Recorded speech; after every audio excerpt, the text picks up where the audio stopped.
په کورمه کې د روډونو نظام ښه کېدو سره په ترانسپورت سیستم کې هم بدلون لیدل شوی او اوس دلته د موټرو په ځای د ریکشو او لوډرو استعمال سیوا شوی. په ترانسپورت سیستم کې بدلون ته په لیدو سره یوې کمپنۍ په کوزي کورمې پیرکیم کې د پاک ایشیا اینډ لوډر په نوم د یو شاخ پرانستنه وکړه. په دې موقع ګڼ شمېر خلک موجود وو. که در شهر کې د هر یو شي سہولیات او فیسیلیټي د نشي ضرورت د دغه پروژې یو مشر وایي په سیمه کې د ریکشو راتلو سره به په مقامي سطح کرایي کمې شي او خلکو ته به روزګار په لاس ورشي. موږ د ریکشو کاروبار آغاز په کورمه کې اول بار دې وجه نه سٹارټ کړو چې په کورمه کې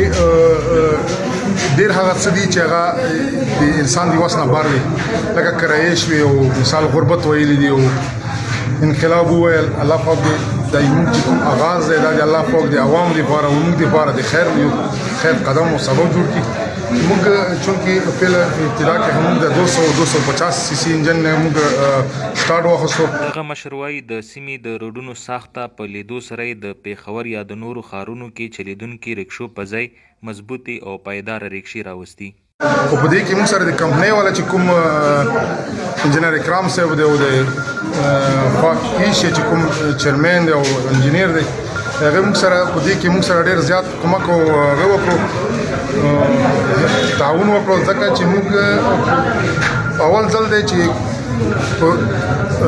په ریکشا کې پاور انجن چې هغې موږ تاسې ورته کومک ګیر یایو، دغه پاور ګیر راغلی دی،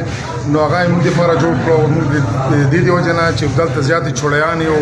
ټیټې جګې ډېرې زیاتې دي. رشکو کاروبار دا خو ظاهراً د رشکو کاروبار ښکاري، خو د دې د رشکو د کاروبار سره اسوسییټډ دنیا نور بزنس، نو موږ هغه اپورچونیټیز به هم کریټ کوو انشاءالله چې او هغه اپورچونیټیز چې موږ کریټ کړو هغه به موږ کوشش دا کوو چې موږ د خپلو کورم ایجنسۍ د عوامو دپاره د خلکو دپاره هغه اپورچونیټیز هم دلته راوړو او د دې په ډور سټپ باندې هغه خوشحالي هم دلته راوړو انشاءالله. زموږ دا ټول کاوش او دا ټول کوشش د دې خبرې دپاره دی چې موږ د خپلې صوبې د خوشحالي راولو، موږ خپل علاقو د خوشحالي راولو او موږ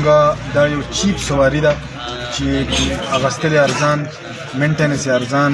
رننګ کاسټ یې ارزان، چې دا ارزاني ټول موږ ډاون سټپ باندې خپل اینډ کنزیومرز ته راولو او موږ باندې اولنی حق زموږ د خلکو دی. نو چې دا خبره موږ دې ته ورسوو او دا شی موږ ته هم فایده وشي او د خلکو ته